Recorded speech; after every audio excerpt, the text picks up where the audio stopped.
사도행전 7장 30에서 34절은 모세의 소명을 다루고 있습니다. 30절에 보면 40년이 다 찼을 때가 나오죠. 하나님께서 계획하신 섭리의 때가 다 되었을 때를 의미하는데요. 그때는 모세가 강야에서 혹독하게 연단받은 때가 다 끝날 때를 나타내기도 합니다. 모세가 40세에 40을 단 80세가 되었을 때였는데 하나님의 소명에는 나이 제한이 없으며 모든 것이 하나님의 예전 계획대로 의해 정확하게 진행되는 것입니다.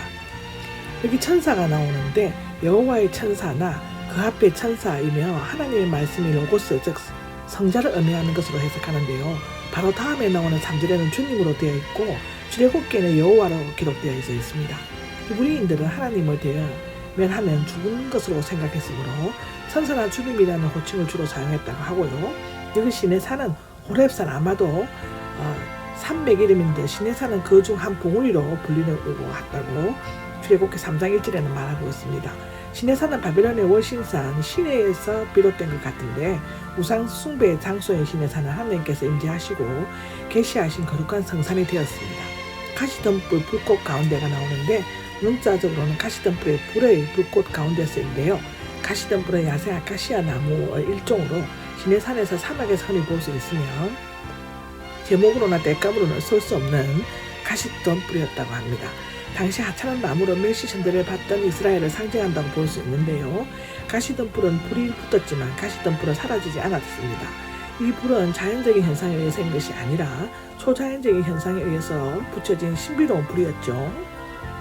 31절입니다. 31절에는 광경이 나오는데 환상을 의미하며 모세가 본 것이 단순히 가시덤불의 불꽃이 아니라 하나님께서 임재하신 모습이었음을 나타내고 있는데요. 좀 더 자세히 보려고가 나오는데 깊이 알려고 주의 깊게 관찰하여 알아보려고 이 뜻입니다. 애굽의 최고 학문을 접했던 모세는 매사를 신중하고 정확하게 관찰하려는 기본 자세를 갖추고 있었을 것입니다. 32절에는 아브라함과 이삭과 야곱의 하나님이 나옵니다. 하나님께서 친히 말씀하셨으며 자신의 이스라엘 민족의 조상들에게 여호와로 섬겨온 참된 하나님이며 또한 그들과 언약하시고 그대로 지켜오신 언약의 하나님이심을 밝히셨습니다. 하나님은 과거와 현재 미래에도 아브라함과 이삭과 야곱과 더불어 맺은 언약은 반드시 지킬 것이라고 시편, 히브리서 또 야고보서에도 말하고 있습니다. 여기서 무수어 떨면이 나오는데 하나님의 임재 앞에서는 누구든지 두려워하지 않을 수 없죠. 인간은 모두 죄인이기 때문에 하나님의 영광에 이르지 못하였으며 감히 하나님을 쳐다볼 수가 없다고 기록하고 있습니다. 3절입니다. 내 발에 신을 벗으란데 출애굽기 3장 5절의 내용입니다. 왜냐하면 내가 서 있는 곳은 거룩한 땅이기 때문이죠. 이곳은 시내산의 거룩한 땅이라고는 뜻이 아니라 하나님께서 나타나시고 말씀하신 곳이기 때문에 거룩한 땅인 것입니다. 장소가 중요한 것이 아니고 하나님 그 자체가 중요한 것입니다. 제사장은 성소에서 불교인들은 법당, 무슬림은 해당 거룩한 곳인 줄 알고 신을 벗었는데 이스라엘 사람들은 성전만이 거룩한 곳으로 생각했지만 하나님이 계신 곳이 거룩한 곳인 것입니다. 하나님의 영광이 이가봇 떠났을 때 예루살렘 성전은 강도의 구별이 되고 결국에는 무너져 버리고 말았죠. 그래서 장소는 중요한 것이 아닙니다. 하나님이 있는 그곳이 중요한 것입니다. 34절인데요. 분명히 보았고 신음소리를 들었다입니다. 구하려고 내려왔던데 하나님께서는 그동안 이스라엘의 모든 것을 지켜보시고 그들이 애굽에서 압제받는 소리를 다 들으셨습니다. 그러나 하나님께서 자신이 약속하셨던 대로 큰 민족을 이룰 때까지 400년을 기다리신 것인데요. 이제 하나님이 이스라엘 백성을 버리지 않고 그 비참한 고뇌를 과하지 않으시고 백성을 해방시키려고 구원 계획을 추진하셨습니다. 하나님께서는 인류를 죄에서 해방시키려고 예수님을 이 세상으로 내려보내셨는데요. 이제 가라 내가 보낼 것이다인데 40년 전 혈기가 왕성한 모세는 힘을 자랑하며 스스로 백성을 지도자로 자처했지만 오히려 도망자가 되었습니다. 이제 40년이 지나 미디안에서 양을 치던 모세는 부르심을 받았지만 계속 거절하였습니다. 출애굽기 3장에 나옵니다.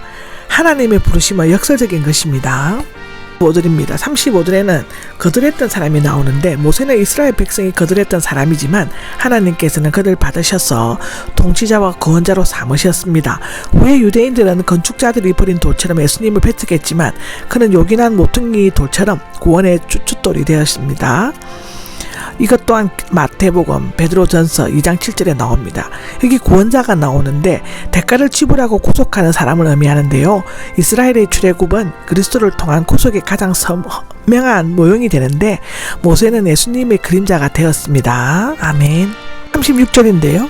기사와 표적들이 나옵니다. 스데반은 하나님께서 모세에게 나의 표징과 나의 이적을 행하라고 출애굽기 7장 3절에 말씀하셨던 대로 애국과 홍해, 광야에서 실제로 시행되었음을 강조하고 있습니다.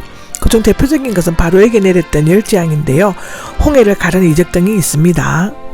37절입니다. 37절에는 나와 같은 예언자 한 사람이 나오는데 모세와가 예언한 내용은 하나님께서 이스라엘 사람을 위해 나와 같은 예언자 한 사람을 세우실 것이라고 말씀하셨다는 것입니다. 가깝게는 여호수아 부분의 성취고 멀리는 메시아 그리스도의 완전한 성취를 의미하는데 여호수아와 예수는 어원적으로 똑같은 단어인다고 하는데요. 유대인들은 이스라엘을 회복시켜준 모세와 같은 메시아를 기대하였으며 하나님의 아들이신 예수님을 거부하였습니다. 38장입니다. 38장에는 광야의 집회가 나오는데 모임 회중으로 번역하는 것이 낫는데 아직 광야에서 교회에 상징하는 개념의 모임이 없었으며 집회는 교회의 그림자라고 할 수 있습니다.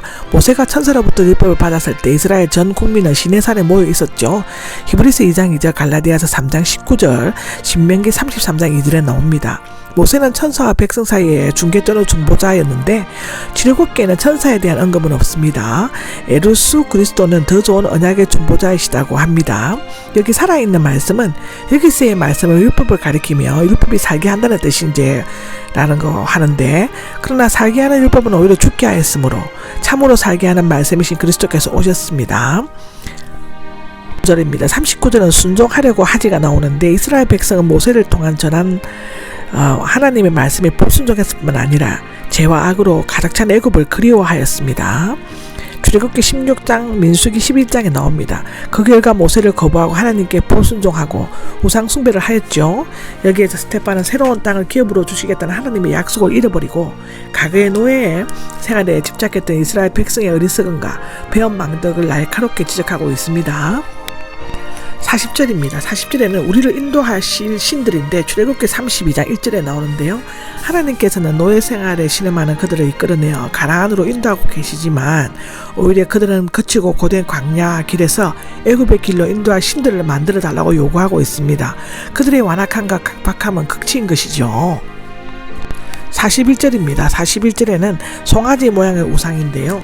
당시 애굽에서는 송아지 숭배가 크게 유행되었다고 합니다.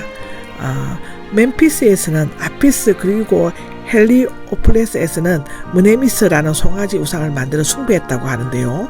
송아지가 죽으면 미이라를 만들어 신전 무덤에 장사 지냈습니다. 이스라엘 백성들은 애굽에서 보고 얻은 송아지 우상을 만들어 그 앞에서 절하고 춤추며 기뻐하였다고 출애굽기 32장 4절에서 6절에 말하고 있죠.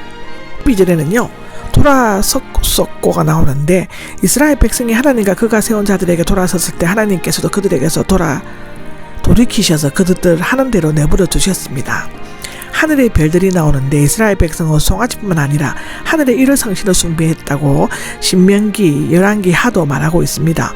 이것은 이스라엘 백성들이 모두 우상 숭배를 대표하고 있는데요. 내버려 두셨습니다가 나오는데 하나님께서는 죄의 길에서 돌이키지 않고 계속 범죄하는 자를 멸망당하도록 내버려 두신 것입니다. 이것은 하나님께서 죄인을 벌하시는 방법 중에 하나라고 로마서 1장 24절, 26절, 28절에는 말하고 있습니다. 결국 그들은 여호수아와 갈렙을 제외하고 가나안 땅에 들어가지 못하고 광야에서 모두 죽었다고 성경은 기록하고 있죠.